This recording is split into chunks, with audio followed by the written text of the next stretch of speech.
Morning students, start करते हैं हमारी क्लास आज की। First year BSc part first cell biology हम लोग पढ़ेंगे।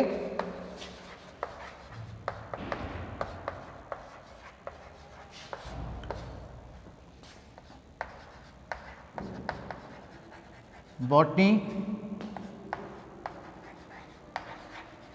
पेपर फर्स्ट यूनिट फर्स्ट हम लोग पढ़ रहे हैं अभी, और जूलॉजी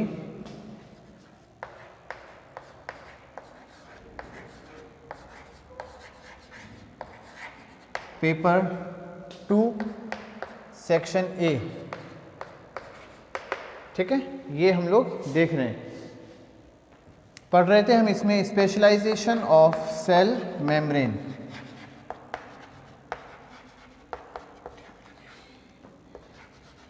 ऑफ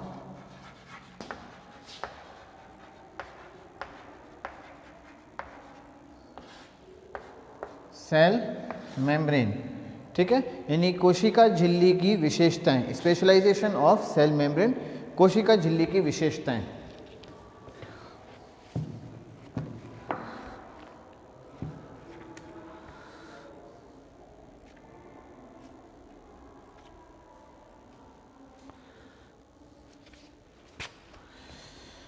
माइक्रोविलाई इसमें हम देख रहे थे, सूक्ष्मांकुर,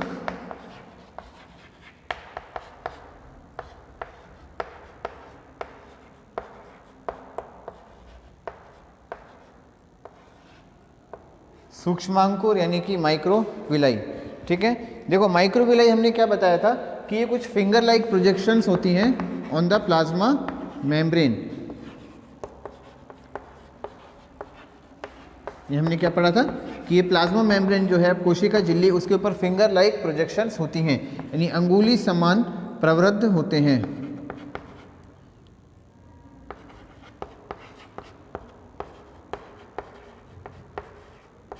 अंगुली समान प्रवृद्ध होते हैं।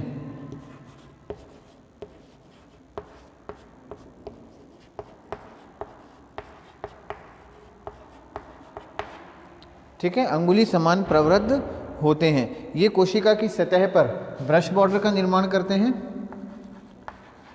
Make brush border on the surface of cell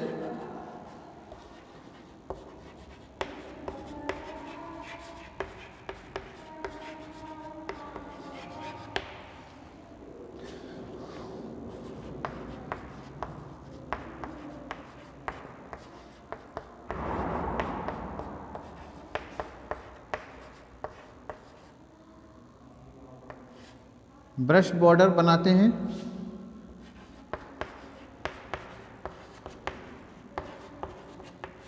ठीक है, सतह पर ब्रश बॉर्डर यानी कि सरफेस पर ब्रश बॉर्डर का निर्माण करते हैं। एक कोशिका के अंदर इनकी संख्या, नंबर जो है वो 3000 तक हो सकता है। इनका नंबर जो है वो 3000 तक हो सकता है। 0.6 टू 0.8 माइक्रोन की लंबाई होती है इनकी। 0.6 टू 0.8 माइक्रोमीटर लॉन्ग यानी लंबे होते हैं, और 800 से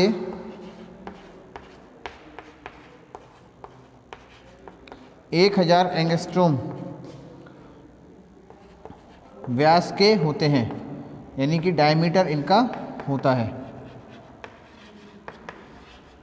800 से 1000 एंगस्ट्रोम व्यास या डायमीटर जो है वो इनका होता है। ठीक है ना, ये हैं कहलाते हैं सूक्ष्मांकुर यानी कि माइक्रोविलाई। जहां पर सूक्ष्मांकुर यानी माइक्रोविलाई, एक और इंपॉर्टेंट बात है, ये अधिकतर कहां पाए जाते हैं? Epithelial layer of intestinal wall. Epithelial layer of cells of epithelial layer of intestinal wall, cells of epithelial layer of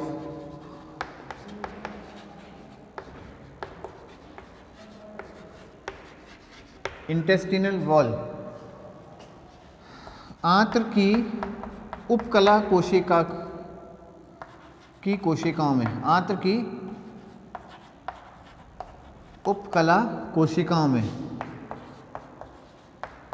ये सामान्यतः पाए जाते हैं। ठीक है, ये सारी बातें हम लोग हमारी पिछली क्लास के अंदर पढ़ चुके थे। आगे पढ़ते हैं हम। जो दो सूक्ष्मांकुर होते हैं, डिस्टेंस बिटवीन टू माइक्रोविलाई, दो सूक्ष्मांकुरों के बीच की जो दूरी होती है वो 100 एंगस्ट्रोम तक हो सकती है। Distance between two microvilli is 100 angstrom, 100 angstrom तक हो सकती है।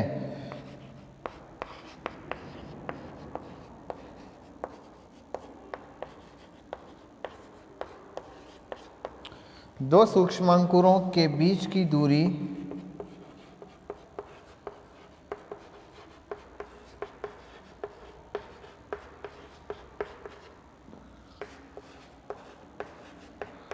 100 एंगस्ट्रोम तक हो सकती है।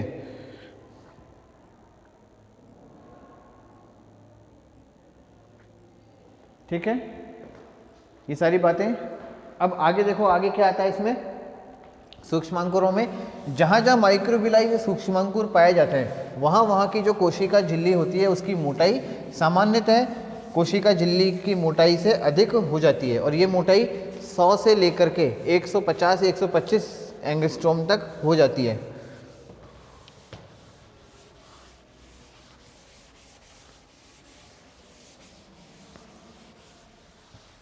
जो सेल वॉल है वहाँ पर, सेल वॉल जो है वो सेल मेम्ब्रेन जो है जहाँ पर माइक्रोविलाई प्रेजेंट होते हैं वहाँ पे सेल मेम्ब्रेन की थिकनेस जो है वो बढ़ जाती है। थिकनेस ऑफ सेल मेम्ब्रेन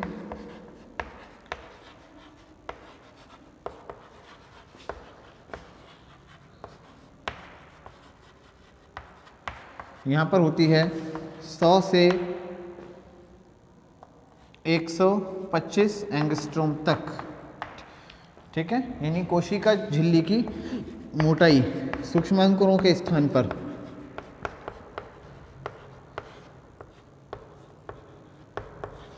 कोशिका झिल्ली की मोटाई ये हो सकती है 100 से 125 एंगस्ट्रोम तक हो जाती है। अगर हम किसी सूक्ष्मांकुर का ट्रांसफर सेक्शन कटें, उसे अनुदैर्ध्य रूप से काटें, जैसे एक सूक्ष्मांकुर है इसे हम ट्रांसफर सेक्शन इस तरह से अगर हम इसे काटें और उसके बाद हम इसे यहाँ से देखें तो इसके मध्य में एक सेंट्रल कोर होती है।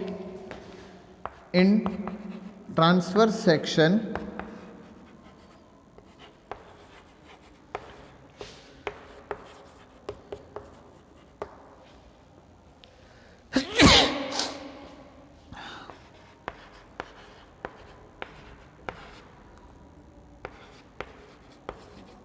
अनुदैर्ध्य काट में, ठीक है, अनुदैर्ध्य काट जो होती है उसमें एक सेंट्रल कोर पाई जाती है जिसके चारों ओर प्लाज्मा कला या कोशिका झिल्ली उपस्थित होती है। यानी कि हम एक सूक्ष्मांकुर को ट्रांसफर सेक्शन इस तरह से काट के देखें, ठीक है, इसमें एक जो बीच का जो पार्ट है ये कहलाता है सेंट्रल कोर।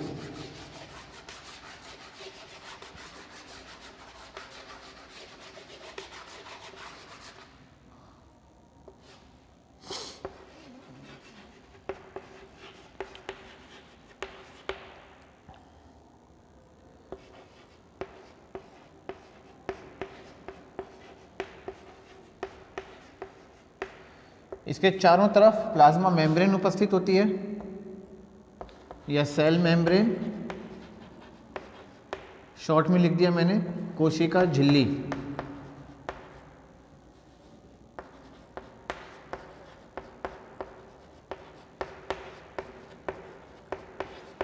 इसके चारों तरफ कोशिका झिल्ली, जो सेंट्रल कोर है, इस सेंट्रल कोर के चारों तरफ कोशिका झिल्ली पाई जाती है। इस सेंट्रल कोर में 30 से 60 एंगस्ट्रोम की व्यास की सक्रिय नलिकाएं, माइक्रोफिलामेंट्स पाए जाते हैं। जो सेंट्रल कोर है इसमें माइक्रोफिलामेंट्स होते हैं।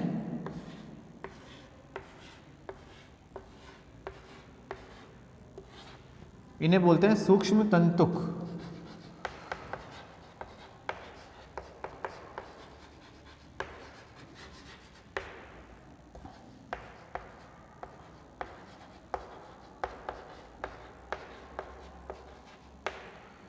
ये 30 से 60 एंगस्ट्रोम डायमीटर के हो सकते हैं, यानी व्यास के हो सकते हैं। ये कहलाते हैं माइक्रोफिलामेंट्स, यानी कि सूक्ष्म तंतुक सक्रिय नलिकाएं होती हैं। ये जो सक्रिय नलिकाएं होती हैं, इनके शीर्ष से अगर हम एक कोशिका झिल्ली की जैसे ये एक माइक्रोविलाई है, ठीक है, तो इसके शीर्ष से यानी कि यहाँ से लेकर आधार तक बिखरे हुए होते हैं। जो सूक्ष्म तंतुक होते हैं इसके शीर्ष से लेकर आधार तक बिखरे हुए होते हैं लंबाई में, ठीक है, फैले हुए होते हैं। इनकी संख्या जो है वो 40 तक हो सकती है। इनका जो नंबर है वो 40 तक हो सकता है, नंबर 40। 40 तक एक माइक्रोविलाई में ऐसे 40 तक सूक्ष्मांकुर उपस्थित हो सकते हैं।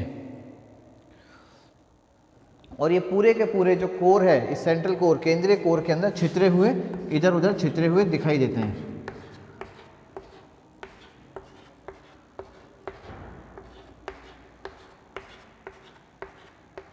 ठीक है, इस तरीके से सेंट्रल कोर के अंदर ये माइक्रोफिलामेंट्स जो हैं ये दिखाई देते हैं। माइक्रोफिलामेंट क्या होते हैं? माइक्रोफिलामेंट प्रोटीन के बने हुए कुछ धागे समान रचनाएं होती हैं, कहलाती हैं क्या? सूक्ष्म तंतु।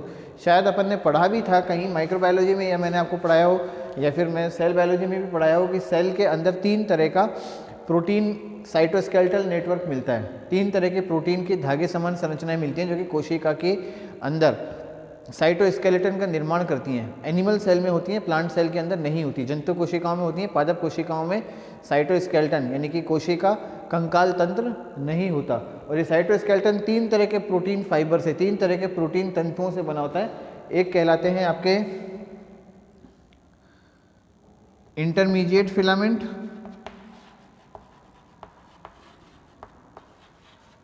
मध्यवर्ती तंतु, पढ़ लेंगे अपन, ही साइटोस्केलेटन आएगा जब, ठीक है ना, अभी आपको लिखना नहीं है। दूसरे होते हैं आपके माइक्रोफिलामेंट,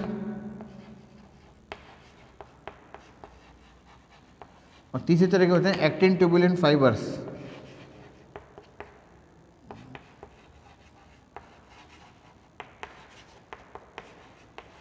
जो थर्ड टाइप के होते हैं वो होते हैं एक्टिन ट्यूबुलेंट फाइबर्स।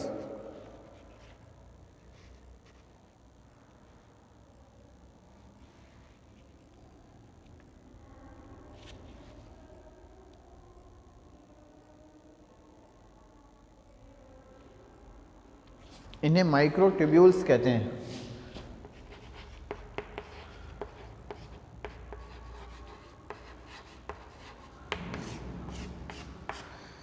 ये सेल के अंदर प्रेजेंट होते हैं। तो इनमें से एक है माइक्रोफिलामेंट, वो इसके अंदर भी पाए जाते हैं। ठीक है, प्रोटीन की बनी धागे जैसी तंतुओं समान रचनाएं ये होती हैं जो कि इसके अंदर उपस्थित होती हैं, माइक्रोविलाई के अंदर।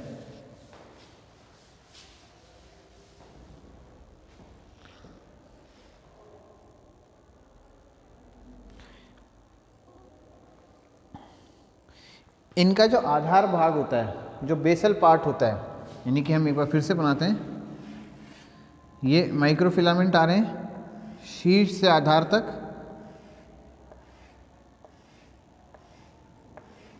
ठीक है ना, और यहाँ पर आकर ये आपस में उलझ जाते हैं, एक जाल समान संरचना बना देते हैं जिसे टर्मिनल वेब, नीचे आकर के ये उलझ जाते हैं, एक जाल समान संरचना बना लेते हैं जिसे टर्मिनल वेब या अंतस्थ जाल कहते हैं। टर्मिनल वेब या अंतस्थ जाल कहते हैं। टर्मिनल वेब या अंतस्थ जाल ये कहलाता है। इनके अंदर एक्टिन प्रोटीन्स, ये जो माइक्रोफिलामेंट हैं ये सूक्ष्म तंतुक हैं, इनमें एक्टिन नाम का प्रोटीन पाया जाता है। एक्टिन प्रोटीन इनके अंदर उपस्थित होता है। एक्टिन प्रोटीन जो होता है, ये एक्टिन प्रोटीन का काम क्या होता है? संकुचन उत्पन्न करना।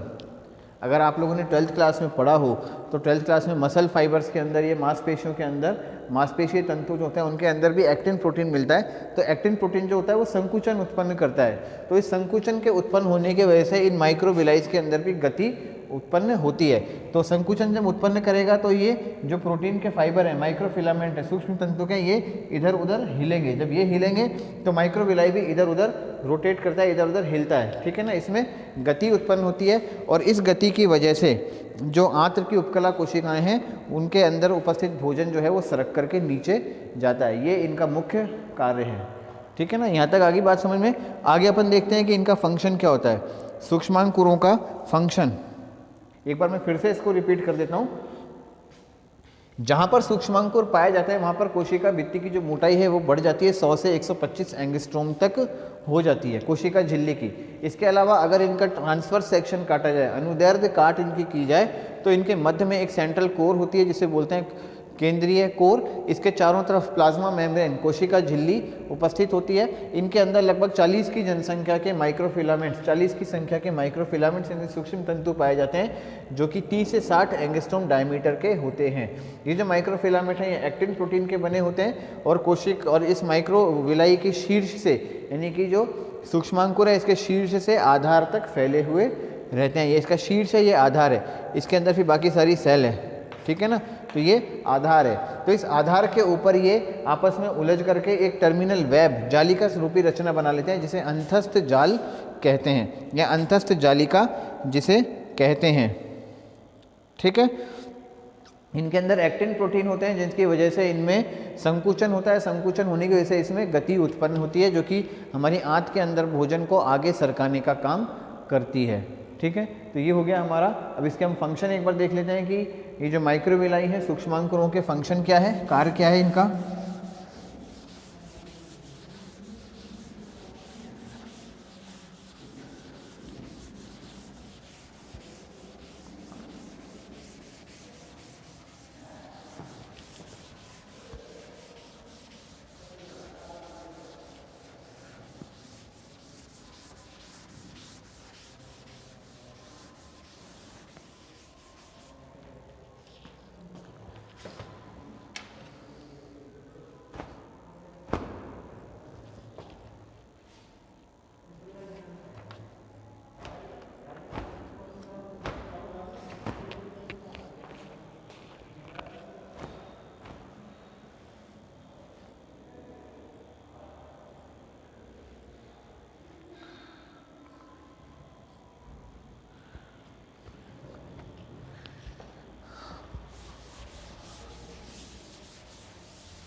फंक्शन ऑफ माइक्रोविलाई,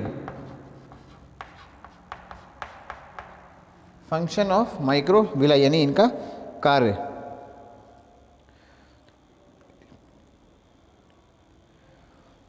लिखो,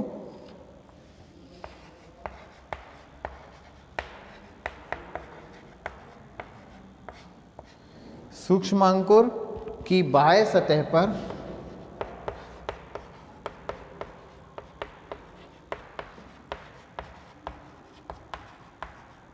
सूक्ष्मांकुर की बाह्य सतह पर ग्लाइकोप्रोटीन के दीर्घ अणुओं की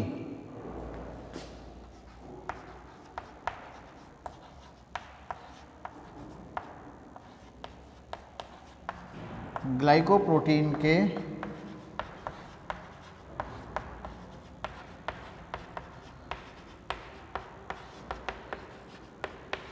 दीर्घ अणुओं की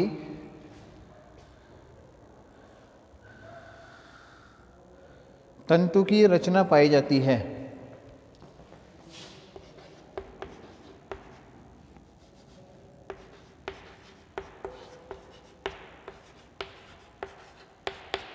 तंतु की रचना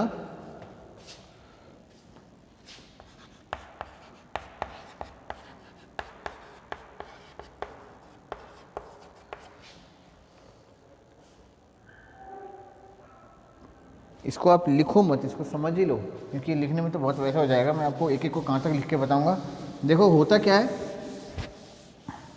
जो सूक्ष्मांकुर होते हैं इनकी बाहरी सतह पर, ये हम बात करते हैं सूक्ष्मांकुर है, ठीक है।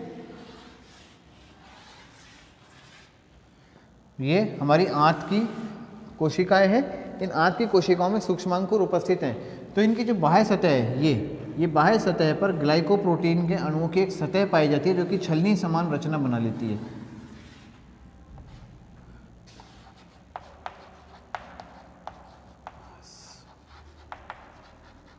ग्लाइकोप्रोटीन के मॉलिक्यूल्स इसमें पाए जाते हैं।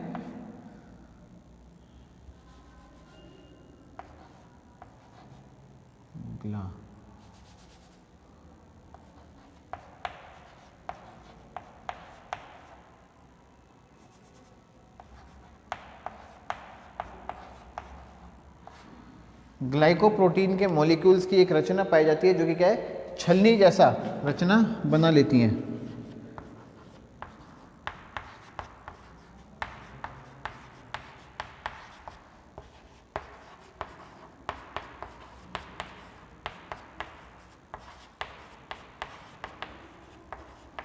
ये रचना बना लेती हैं, कैसी रचना, छलनी जैसी रचना बना लेती हैं, यानी कि वेब लाइक स्ट्रक्चर बना लेती हैं।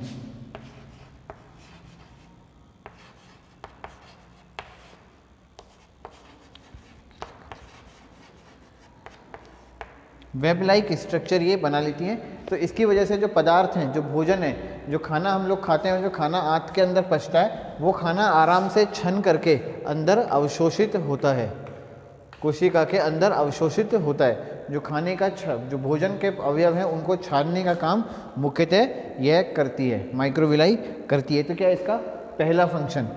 दूसरा फंक्शन, आंत के अंदर भोजन होता है, भोजन का पाचन होता है। आंत में भोजन होता है और भोजन का पाचन होता है। पाचन के बाद जो पचित जो भोजन है, पचित अवयव हैं, जो डाइजेस्टेड फूड है, उस डाइजेस्टेड फूड का एब्जॉर्प्शन होता है, यानी अवशोषण होता है पचे हुए खाने का। तो उस पाचन को ज़्यादा से ज़्यादा बढ़ाने के लिए ये सतह की जो उसे एरिया है, ठीक है ना, उसे बढ़ाने का काम करती है, यानी सरफेस एरिया को बढ़ाने का काम करती है। यानी कि जितनी ज़्यादा माइक्रोविलाई होगी उतना ही ज़्यादा कोशिका की सतह के अंदर वृद्धि होगी। और कोशिका की जो सतह का जो, एक तो ये है साधारण सतह है, तो इसमें अगर इसका हम एरिया नापें, इसका क्षेत्रफल नापें, तो यहाँ से यहीं तक रहेगा। और एक अगर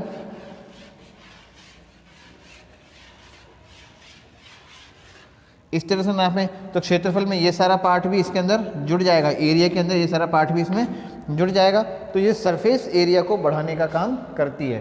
सबसे पहला है क्या, ये it filters the food particle. पहला फंक्शन क्या है, it filters the food particle, पदार्थों को छानने का काम करती है, को छानने का कार्य करती है।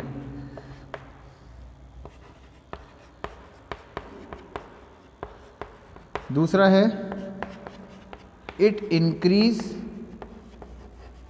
The surface area, surface area for maximum absorption of food. यह सतह के क्षेत्रफल में वृद्धि करती है, क्षेत्रफल में वृद्धि करती है,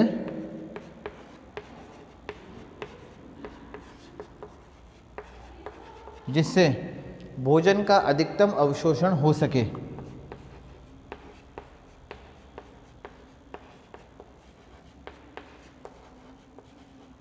भोजन का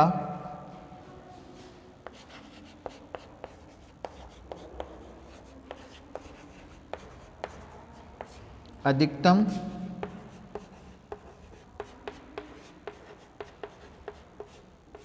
अवशोषण हो सके, जिससे भोजन का अधिकतम अवशोषण हो सके।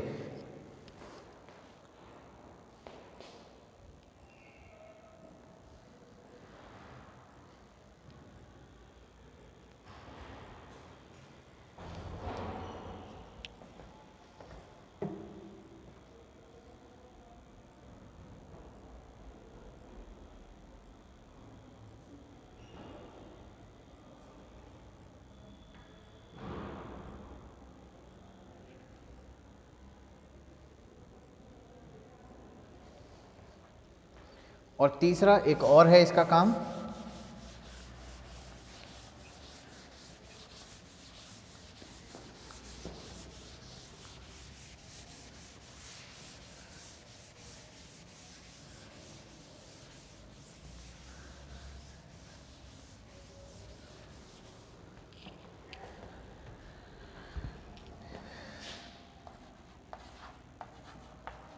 यह गतियों द्वारा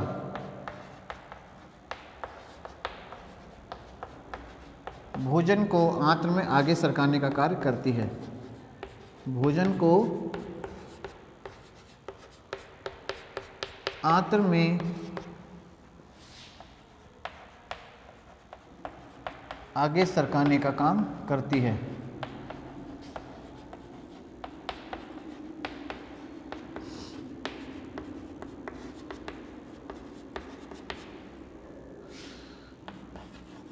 It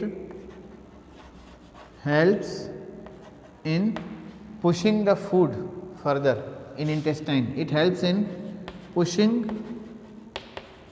the food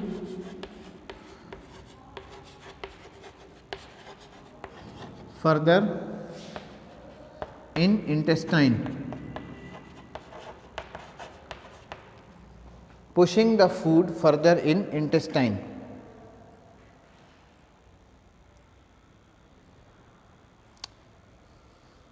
ये कहाँ कहाँ पाए जाते हैं? लीवर सेल्स के अंदर, यानी यकृत कोशिकाओं में होती हैं ये।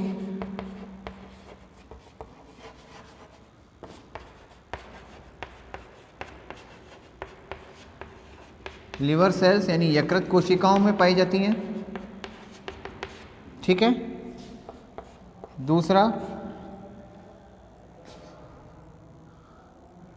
ट्यूब्यूल्स ऑफ किडनी या नेफ्रॉन्स ऑफ किडनी,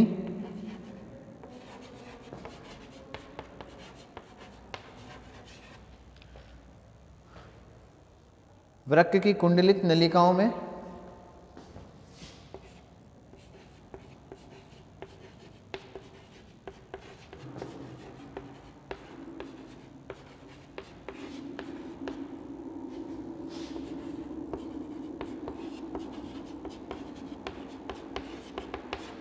वृक्क की कुंडलित नलिकाओं में जो ट्यूब्यूल्स होती हैं, नेफ्रॉन्स होती हैं, मेल्पिजियन ट्यूब्यूल्स होती हैं किडनी के अंदर, वहाँ पे पाई जाती हैं। इसके अलावा पैनक्रियाज,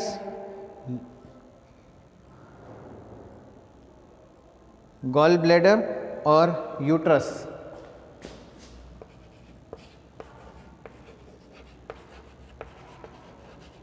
पैनक्रियाज यानी पित्ताशय,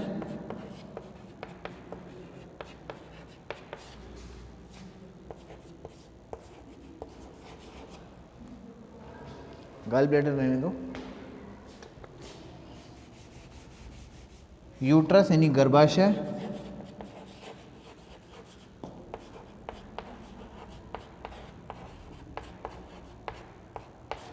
गर्भाशय यानी यूट्रस, और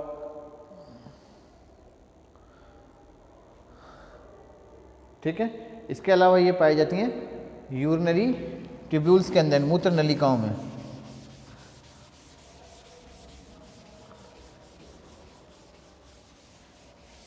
यूरेथ्रा में।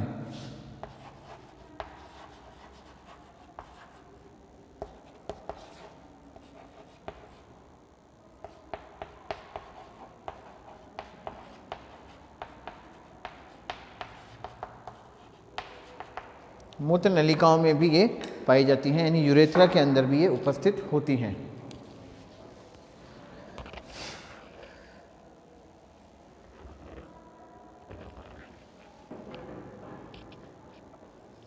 आज के लिए हम इतना ही कंक्लूड कर रहे हैं स्टूडेंट्स, इसके आगे जो है हमारी नेक्स्ट क्लास के अंदर कंटिन्यू करेंगे।